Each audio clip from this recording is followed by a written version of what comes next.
کے ساتھ مسلسل کئی دن مجاہدات، عبادت و ریاضت کرنے کے بعد، فاقہ کشی کرنے کے بعد حضور غوث اعظم کے والد گرامی سید موسیٰ، کیا نام ہے؟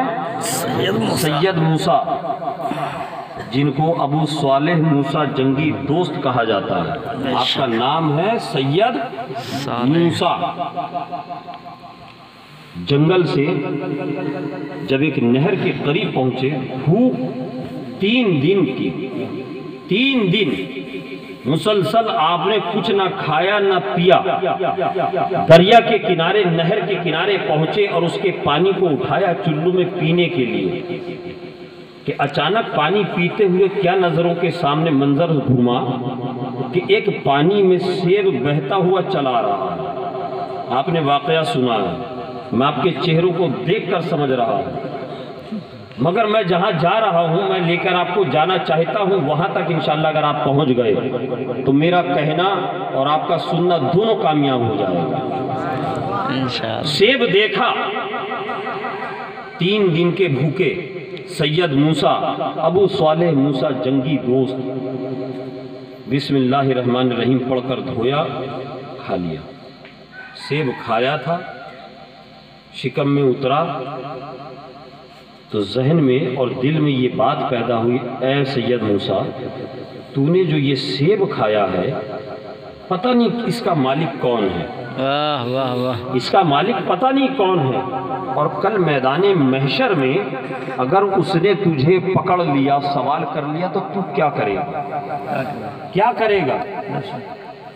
حضرت سید موسیٰ ابو صالح فرماتے ہیں کہ تاریخ میں آتا ہے کہ دریا میں نہر سے جس سمت سے پانی آ رہا تھا اس طرف آپ جانے لگے، تھوڑی ہی دور گئے تو جا کر کیا دیکھتے ہیں کہ دریا کے کنارے، نہر کے کنارے ایک سیب کا باغ ہے، اور باغ میں درختوں کے اوپر سیب لدے ہوئے ہیں، پھل لگے ہوئے ہیں، ڈالیں دریا کے اوپر جھکی ہوئی، تو آپ کو یقین کامل ہو گیا کہ ہو نہ ہو وہ سیب اسی باغ سے کے درخت سے ٹوٹ کر پانی میں گرا ہو۔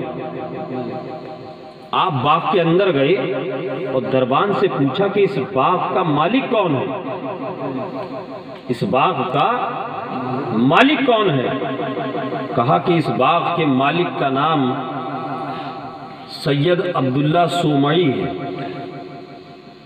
کہا مجھے ان سے ملاقات کرنی ہے۔ کہا کہ وہ تو بہت بڑے اللہ کے ولی، بڑے برگزیدہ بندے ہیں۔ کہا میں ان سے ملنے کے لیے آیا ہوں۔ کہا کہ ٹھیک ہے چلو۔ حضرت سید موسیٰ حضرت عبداللہ سومعی کے پاس پہنچے،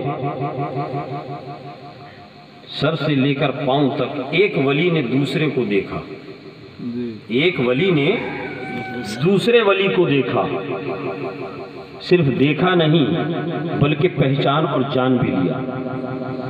کہا کیسے آنا ہوا؟ کہا حضور میں 3-4 دن کی مشقتیں اٹھا کر 3-4 دن کے فاقے سے تھا، بھوکا تھا کہ آپ کے باغ کے درخت سے ایک سیب بہتا ہوا دریا پر میں گیا، دریا میں جا رہا تھا، میں نے اس کو اٹھا کر کھا لیا۔ میں اس لیے آیا ہوں کہ آپ مجھے اس کی معافی دے دیجئے، یا پھر اس کے بدلے آپ جو مجھے سزا دینا چاہتے ہیں وہ دے دیجئے، میں اس کے لیے بھی تیار ہوں۔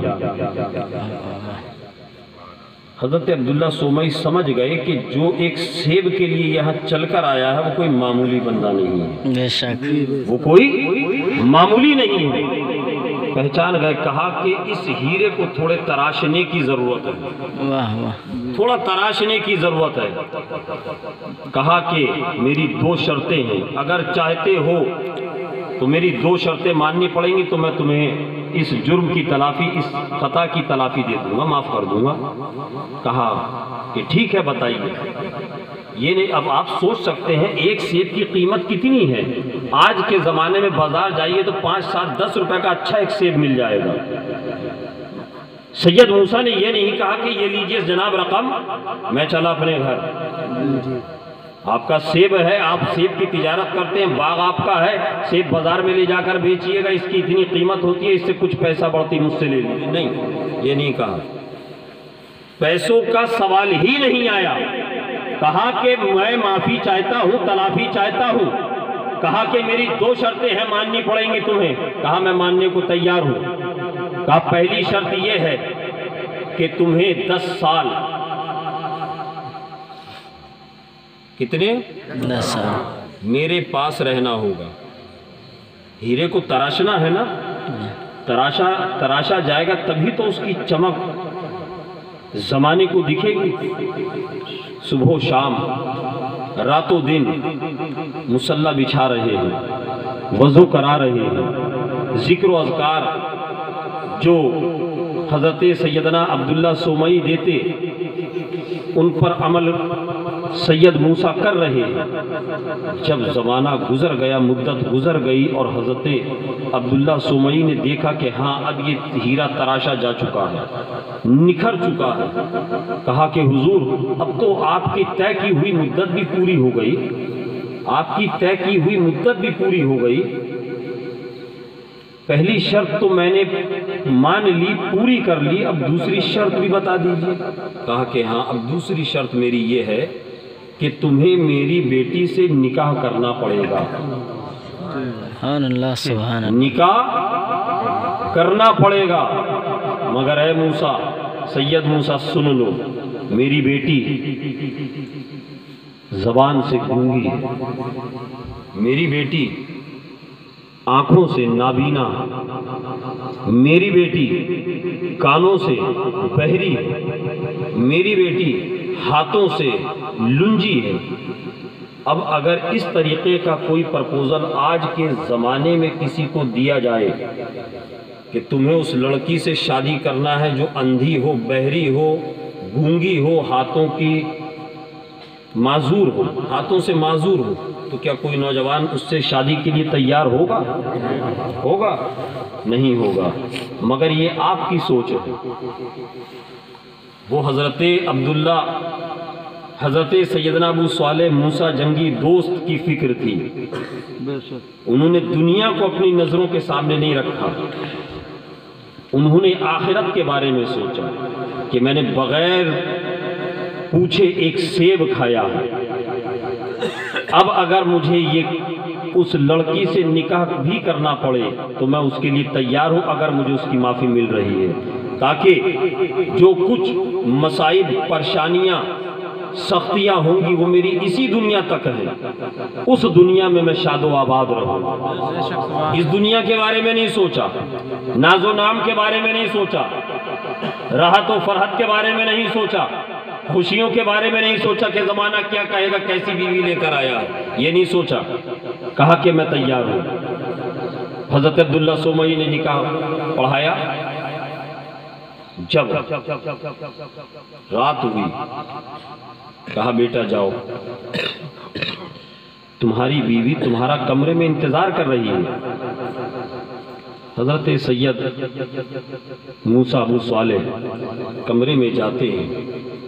کمرے میں گئے اور جو ہی دلہن پر نظر پڑی کہ تو حسن و جمال کا پیکر، سبحان اللہ، حسن و جمال کا پیکر. فوراً واپس کہا مجھے جو لڑکی بتائی گئی، جو لڑکی میرے ساتھ نکاح میں دی گئی، جس کے بارے میں مجھے کہا گیا کہ وہ اندھی ہے، گونگی ہے، بہری ہے، ہاتھوں سے معذور ہے، اور جو لڑکی اس وقت کمرے میں موجود ہے اس میں کوئی عیب نہیں ہے، حسن و جمال کا پیکر ہے، بلا کی خوبصورت ہے. واپس آ گئے. جب عبداللہ سومئی نے دیکھا، حضرت عبداللہ سومئی نے دیکھا، سمجھ گئے اب تو ہیرا تلاش چکے نا، سمجھ گئے. کہا بیٹا سید موسیٰ، میں جانتا ہوں تم کیوں واپس آ گئے، اور تم یہ سوچ رہے ہو کہ اگر میرا نکاح میں آنے والی لڑکی میں اتنے عیب، اتنے نقص اور اتنی بیماریاں اور برائیاں تھیں، اور اندر ایک صحت مند خوبصورت نوجوان دوشیزہ موجود ہے، تو معاملہ کیا ہے، معمہ کیا ہے. کہا بیٹا سنو، میں نے جو تمہیں 4 باتیں بتائیں اس میں کوئی میں نے جھوٹ نہیں بولا ہے. میں نے جو کہا کہ زبان سے گونگی ہے، تو اس کا مطلب یہ ہے کہ میری بیٹی نے اپنی زبان سے کبھی کوئی برا لفظ استعمال نہیں کیا۔ اللہ کے ذکر اور رسول پاک صلی اللہ تعالی علیہ وسلم پر درود و سلام کے علاوہ اس کی زبان سے کوئی بد کلمہ نکلا ہی نہیں۔ اس نے اپنی ان آنکھوں سے کو کبھی کسی غیر محرم کی طرف اٹھا کر دیکھا ہی نہیں، کبھی ان ہاتھوں کو اس نے کسی برائی کی طرف لے کے گئی ہی نہیں، کبھی ان کانوں سے اس نے کوئی دنیا کے گانے بجانے اور برے کلام کو سنا ہی نہیں۔ اے بیٹا سید موسیٰ، میں نے اسی لیے کہا کہ یہ زبان سے گونگی ہے، یہ آنکھوں کی اندھی ہے، یہ کانوں سے بہری ہے، یہ ہاتھوں سے معذور ہے۔ میں نے اسی لیے تم سے کہا جاؤ اور تم جس لڑکی کو کمرے میں دیکھ کر آئے ہو وہی تمہارے نکاح میں دی گئی میری بیٹی ام الخیر ہے، اور وہی تمہارے نکاح میں دی ہوئی وہ پاکیزہ، وہ نفیس، وہ پاکیزہ خوبصورت دلہن ہے۔ جانتے ہیں جب عبداللہ سومئی کی دختر نیک اختر سیدہ ام الخیر فاطمہ رحمت اللہ علیہ اور حضرت سید موسیٰ جیسے دو پاک طبیعتوں کے مالک جب ایک جگہ جمع ہوتے ہیں، جب ایسے سچے ایک جگہ جمع ہوتے ہیں، جب ایسے سچے اور رب تبارک و تعالیٰ کی رضا پر راضی رہنے والے ایک جگہ جمع ہوتے ہیں، تو انہی کے آنگن میں عبد القادر سرکار غوث اعظم جیسے بیٹے جنم لیتے ہیں۔ حضور غوث اعظم جیسے بیٹے جنم لیتے ہیں۔ آج ہم اپنے بچوں کو بچپن میں گانا سنا کر ان کے رونے کو چپ کراتے ہیں، اپنی بچیوں کو لپسٹک اور ہاتھوں میں نیل پالش دے کر اور نیم برہنہ لباس پہنا کر ہم ان کو پروان چڑھاتے ہیں اور یہ توقع کرتے ہیں کہ غلام غوث ہمارے گھر میں آ جائے۔ یہ کیسے ممکن ہے مسلمانوں؟ کیا یہ ممکن ہے؟ حضور غوث اعظم بھی اسی آنگن میں، آپ جانتے ہیں آپ کی والدہ کا جو نسب نامہ ہے، جو کیا بولتے ہیں اس کو بنگلہ میں پورو پروش ہے نا، جو ملتا ہے جا کر حضرت سیدنا امام حسین سے، اور والد کی طرف سے آپ حضرت امام حسن تک جاتے ہیں، یعنی ادھر بھی فاطمہ کے شہزادے، ادھر سے بھی فاطمہ رضی اللہ تعالیٰ عنہ کے شہزادے۔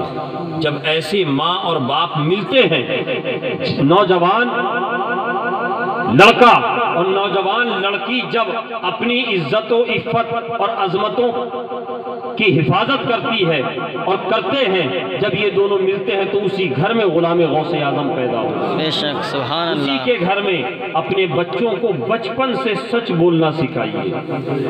سچ بولنا جب آپ ان کو سکھائیں گے تو کل کو وہی بچے آپ کے بڑے ہو کر زبان سے جب سچ بولیں گے تو جھوٹ کی برائیاں ان کو پتہ ہوں گی، وہ جھوٹ سے بچیں گے، برائیوں سے بچیں گے، گناہوں سے بچنے کی کوشش کریں گے۔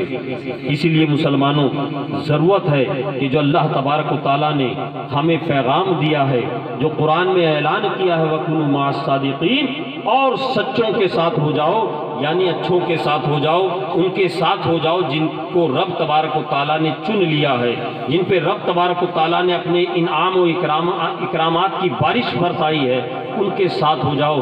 حضور غوث اعظم سے محبت کرو، حضور سرکار غریب نواز سے محبت کرو، مخدوم سرکار اللہ پنڈوی سے محبت کرو، حضرت سیدنا عقی پاک سے محبت کرو، سرکار اعلیٰ حضرت سے محبت کرو، اور جس سلسلے میں تم چاہے سلسلہ کلیمیہ سے منسلک ہو، چاہے سلسلہ اشرفیہ سے منسلک ہو، چاہے سلسلہ قادریہ سے منسلک ہو، تم جس سلسلے سے بھی رہو، شریعت مصطفیٰ کے دامن کو مضبوطی سے تھامے رہو۔ اپنے گھر کے اندر شریعت مصطفیٰ کے قوانین کو نافذ کر دو۔ یہ مت دیکھو کہ ہم کلیمی ہیں، ہم رضوی ہیں، ہم نعیمی ہیں، ہم اشرفی ہیں، ہم قادری ہیں۔ تم جو ہو یہ سب بعد میں ہو، یہ سب ایک کمرے ہیں۔ شریعت ایک بلڈنگ، ایک عمارت کا نام ہے۔ بات کو سمجھ رہے ہیں؟ نعیمی کمرہ ایک ہے، کلیمی کمرہ ایک ہے، قادری کمرہ ایک ہے، یہ سب کمرے ہیں۔ اور شریعت دین یہ ایک بلڈنگ کا نام ہے۔ جب بلڈنگ گر جائے گی تو بتائیے آپ کا کمرہ رہے گا؟ نہیں۔ کمرہ رہے گا؟ جی نہیں. اگر کمرے کو بچانا ہے تو بلڈنگ کی حفاظت ضروری ہے نا؟ جی اگر کمرے کو بچانا ہے تو بلڈنگ کی حفاظت ضروری ہے. باہر سے بچانے کے لیے، دھوپ بارش سے بچانے کے لیے پلاسٹر چاہیے. اپنے عقیدے کو اتنا مضبوط بنا لو، اپنے عقیدے کے پلاسٹر کو اتنا مضبوط کر لو کہ چاہے وہابیت ہو، دیوبندیت ہو، اہل حدیث ہو، اہل خبیث ہو، رافضی ہو، قادیانی ہو، تمہارے عقیدے کا ایک بال بھی نہ ادھر سے ادھر نہ کر پائیں، تم 1 انچ بھی ادھر سے ادھر نہ کر پائیں. صرف کلیمی، رضوی، اشرفی، نعیمی سمجھ کے اپنے آپ کو خیموں میں اور کیمپوں میں مت تقسیم کرو. سب ایک ہو، ایک ہی بلڈنگ میں ہو. بلڈنگ کے باہر کوئی نہیں ہے، بات یاد رکھنا. سمجھ رہے بات کو؟ سب ایک ہی بلڈنگ کے ہو. ایک ہی بلڈنگ میں رہنا ہے تو ہمیں بلڈنگ کی حفاظت کرنی ہے. جس سلسلے سے بھی ہو، جس پیر سے بھی محبت کرتے ہو، جس سلسلے میں بھی تم داخل ہو، اللہ تبارک و تعالی تمام سلاسل حقہ کو اور اس کے فیضان کو ہمارے اوپر جاری و ساری فرمائے. آمین. اور ہر سلسلے سے، تمام سلاسل حقہ سے ہمیں محبت کی توفیق عطا فرمائے. آپس میں یہ سمجھ کے ڈیوائیڈ مت کرو ایک دوسرے کو کہ یہ فلاں ہے، یہ فلاں ہے، یہ فلاں ہے. سب ایک ہی بلڈنگ کے ہو، ایک ہی بلڈنگ میں رہنا ہے. جو بلڈنگ سے، شریعت سے یعنی کہ باہر نکل گیا، جو دین اسلام سے باہر نکل گیا، اب نہ اس کمرے میں وہ کام آئے گا، نہ اس کمرے والا اس کو دیکھے. بے شک. اس لیے کمرے میں رہنا ہے تو بلڈنگ کی حفاظت کرو. اللہ تعالی ہمیں کہنے سے زیادہ عمل کی توفیق عطا فرمائے.